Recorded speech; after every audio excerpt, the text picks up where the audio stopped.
Welcome back.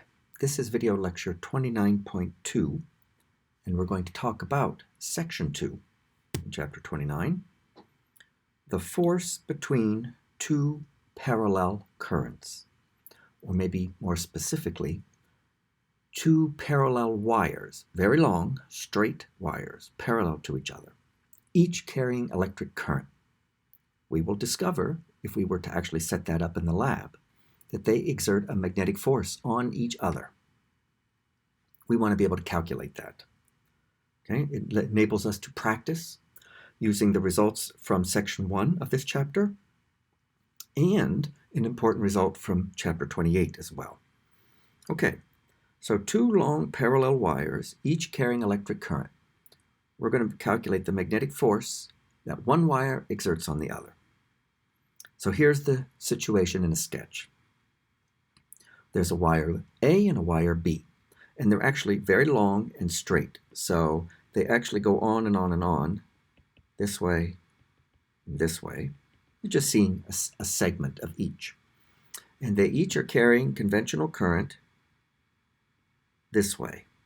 And the current is I sub A in wire A, and I sub B in wire B. And the straight line distance between them is D. Okay, that's the situation. That's all it is. Okay. All right. Our task is going to be to take a certain length of one of the wires, like right through there, and calculate the magnetic force on that length. How is that going to happen? Well, it's because of the following. Wire B is, of course, immersed in a magnetic field created by the current in wire A. We now know that current creates magnetic field. Wire A carries current. So wire A creates magnetic field everywhere. Wire B is immersed in the magnetic field of wire A. Okay? And from last chapter, we know that a current-carrying wire in an external magnetic field can experience a magnetic force. And that's where the force on wire B is going to come from. So the first thing I have to figure out is, at the location of wire B, what is the magnetic field created by wire A? And we're going to denote that B sub A, magnetic field created by the current in wire A at the location of wire B. Okay, like right there.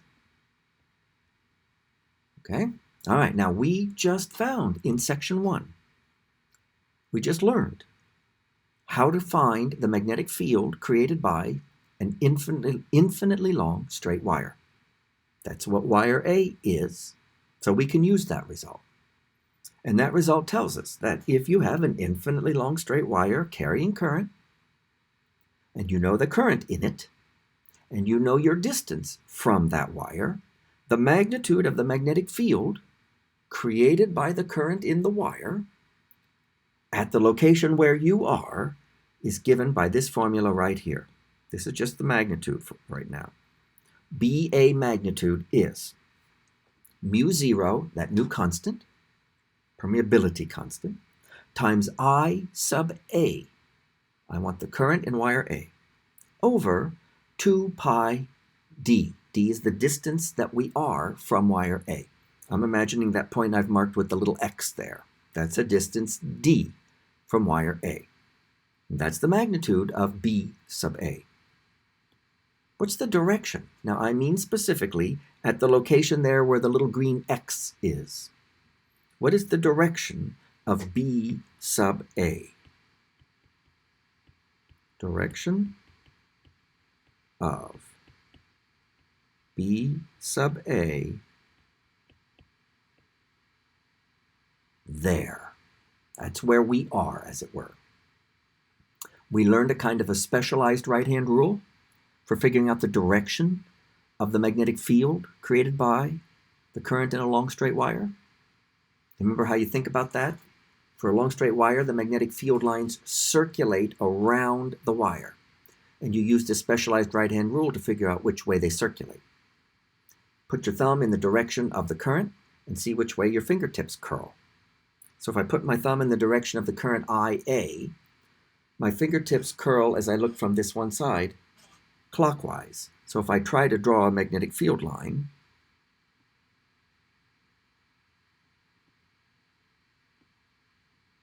okay, I probably didn't draw that very well.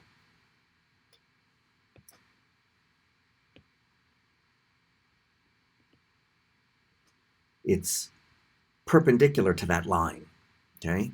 They circulate in a plane perpendicular to the wire, and they circulate clockwise. So the point is, at the location where the X is,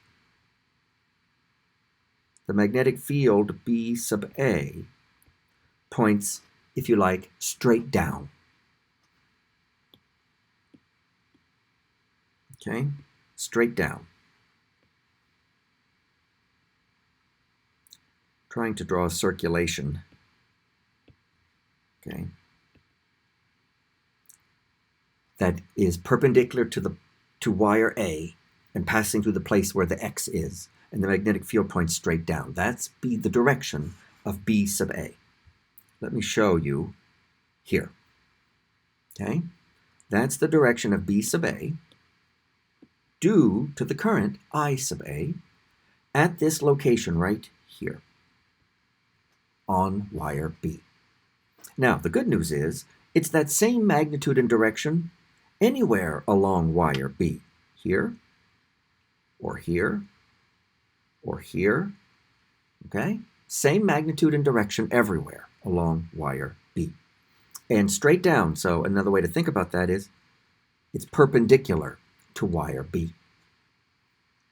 All right, now we're going to focus specifically on this length between these two little tick marks. That length, and we're going to calculate the magnetic force on that length of wire B. Okay? Calculate the magnetic force on length L of wire B. Force. I'm going to denote it FBA. That means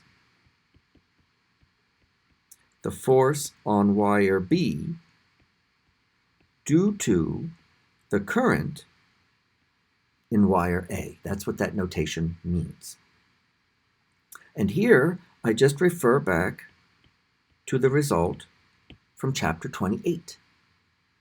That if I have a straight segment of wire in a uniform magnetic field, to calculate the magnetic force on that segment, I use that formula right there.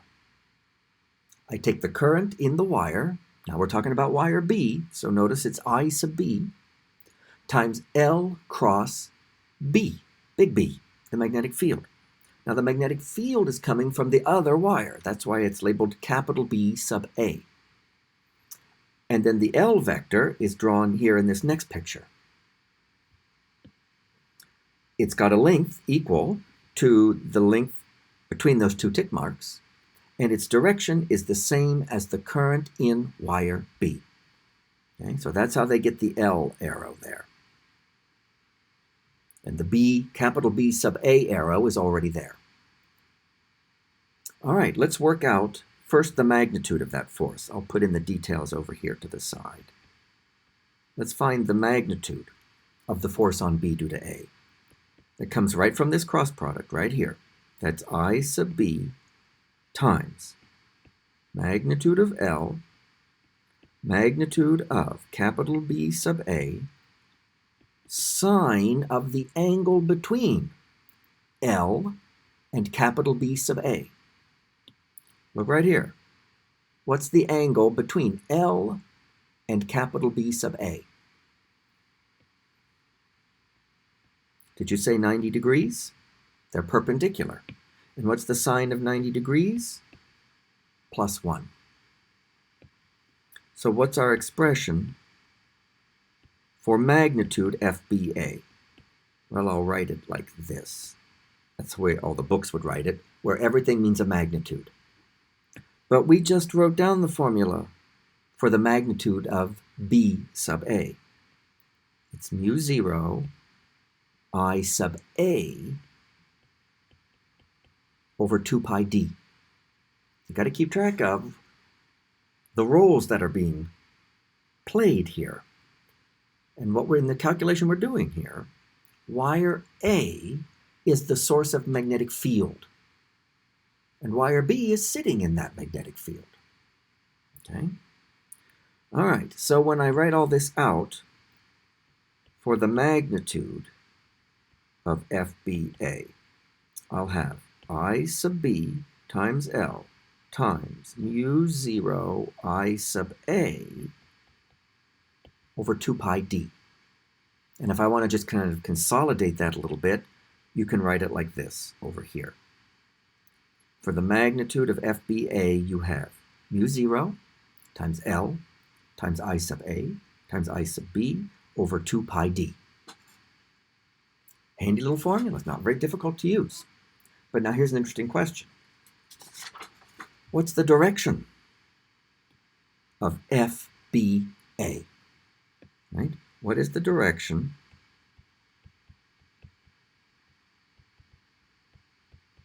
of the force on wire B due to wire A? Do you see how to get that? Think about that for a minute. Let's talk about it. Well, did you say that I'll get the direction for FBA from the direction of L cross BA? It's that cross product that's going to give me the direction of the F. So I need the right-hand rule. But the picture down here shows the L and the BA. So I ought to be able to use the right-hand rule and get the direction. Why don't you try that? Pause the video if you need to, get an answer for the direction of FBA, and then come back. Okay, did you use the right-hand rule? You can feel free to use the two-pen method, as I recommend. I'll use a red pen for L and a green pen for BA. And as I look at the picture, I hold the red pen in the direction of L and the green pen in the direction of BA. I hold them with my left hand with a common tail. Then I reach in with my right hand and push the L on top of the BA. And it's got to be perpendicular, this cross product, to both L and BA. And that force turns out to be directly towards wire A. Okay? That way. Directly towards. That's the direction of the force on B due to A. There it is. See it? Well, that means if the force on wire B is directly towards wire A, that would be an attractive force.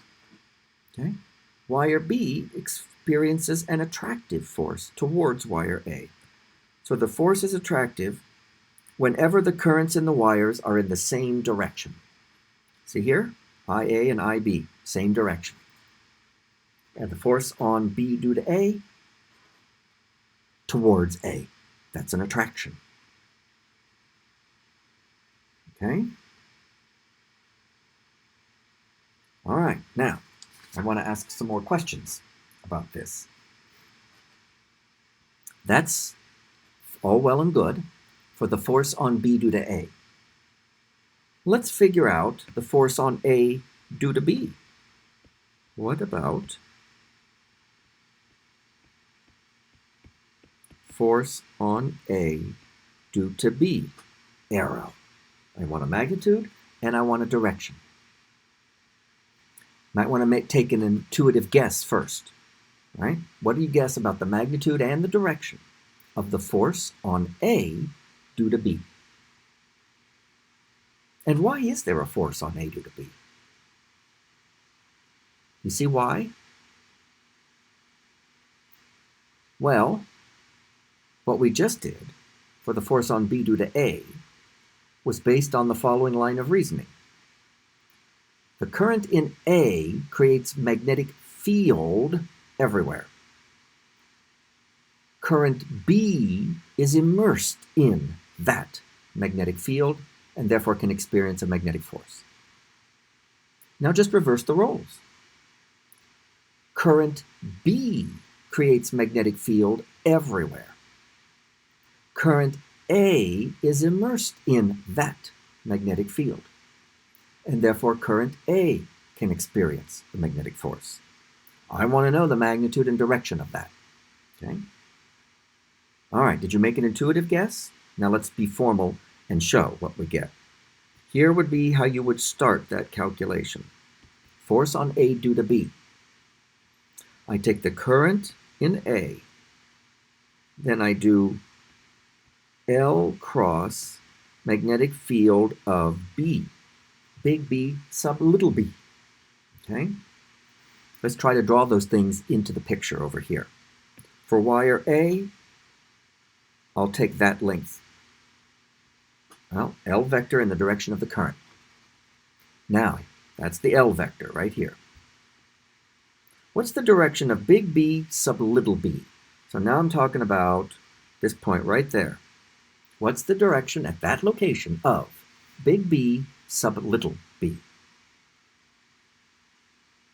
Try that. Okay, now you've got to put your thumb in the direction of I sub B and look which way your fingertips circulate around wire B, and then look where you are relative to wire B. You're over there where the green X is. And when I use this special right-hand rule for the current in wire B, I get a magnetic field at the location where we are that's straight up perpendicular to wire A. That's big B sub little b. That's a right angle right there. Okay? So you need to be able to figure that out from the specialized right-hand rule. Now the magnitude of it, what would that be? Big B sub little b. Well, the current in wire B is just long and straight. The current is I sub B, so it would be mu 0 I sub B over 2 pi, and the distance is d. That's the magnitude. And so you do the right-hand rule for the cross product there, and you'll get the magnitude of FAB. You can go through the steps. You'll get mu 0 IA IB L over 2 pi d, just like we did for the magnitude of FBA. Okay? They have the same magnitude, FAB and FBA. But what's the direction of FAB? Try that. All right, did you do the right-hand rule where you crossed this L on top of this B sub B? And then you should discover that the force is to the right, i.e. that way. There it is, okay? FAB. Attractive, right? Wire A is attracted to B, just like wire B is attracted to A. And those two forces have equal magnitudes, but opposite directions. Okay?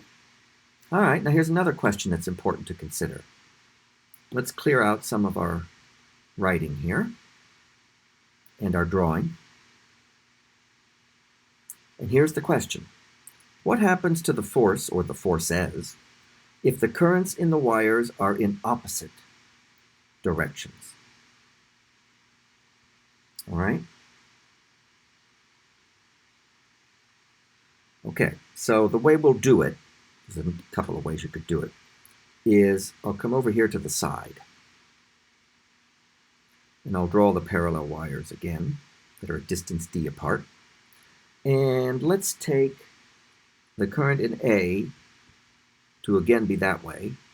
But now let's reverse the current in B. So it's going that way. And let's take a little region here. My bad. I beg your pardon. Got that right.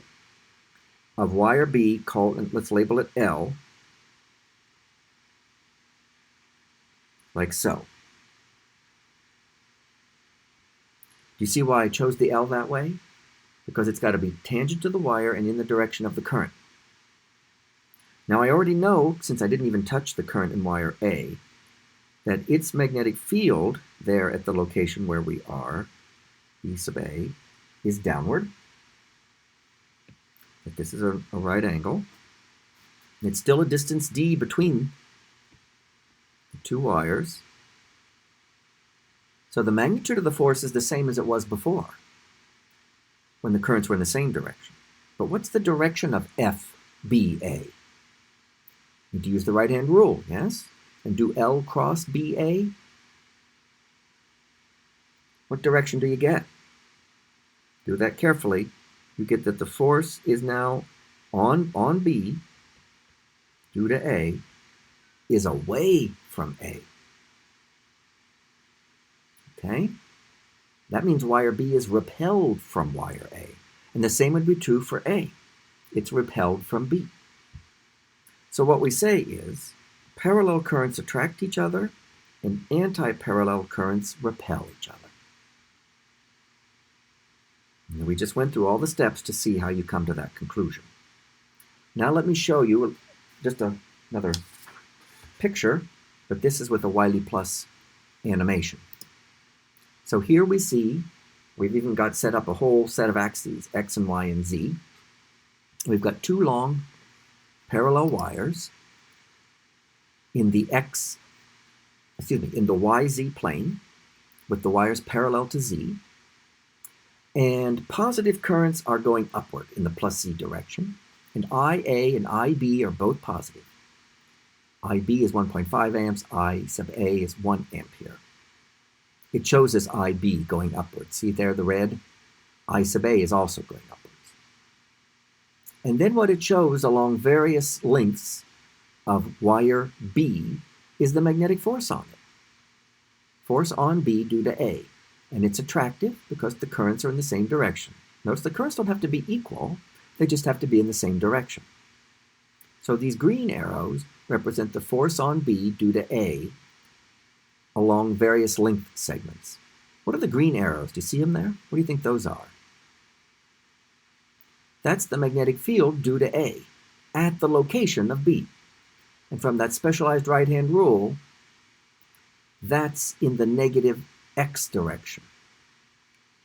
And then we do the right-hand rule of L cross B, where the L would be going up, and that's how we get the force on wire B to the left. Now if I click the button up here, it'll show me the force on A. So how will the picture be different? Can you predict? Let's see. All right, notice the B here is now the big B due to little b. Notice its direction. There's the current, I sub A. And then there's the direction of the force on that segment of A due to B. Attractive. All right, let's go back to wire little b. Now I'm going to take one of these currents, maybe I sub B, and reverse its direction. So it'll become negative 1.5 amps. Notice what happened. I didn't touch wire A. So now wire A's current's going up, and wire B's current's going down. We call those anti-parallel. And now notice the force on B due to A is away from the other wire, away from A, repulsive. That's also true for wire A. The force on wire A is away from wire B, again, repulsive. I can even change D, the distance. If I make the distance smaller between the wires, what's going to happen to the force? It's just going to get bigger in magnitude. See how those blue arrows are getting longer? The green ones too. The wires are closer together. Farther away. They get weaker. The force gets weaker. Okay? All right, so that's an interesting physical situation, and it gives us a good opportunity to practice with some of these physics ideas. So the only other thing I have is a class engagement.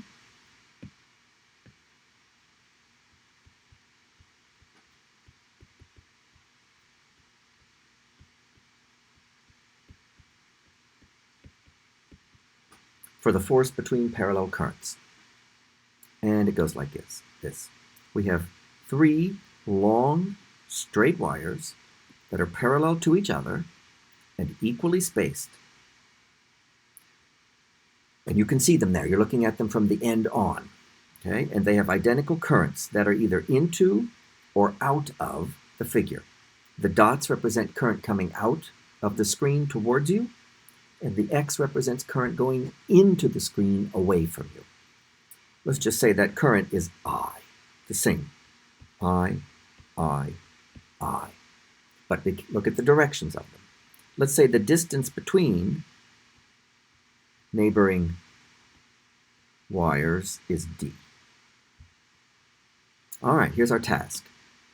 Rank the wires according to the magnitude of the force on each due to the currents in the other two wires.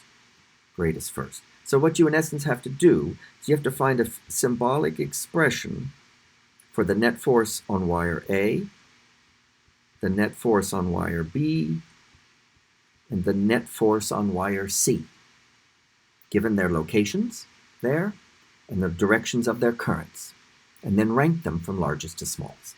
Don't do that too quickly. Use the results of what we've just been talking about for two parallel wires and just take them in pairs.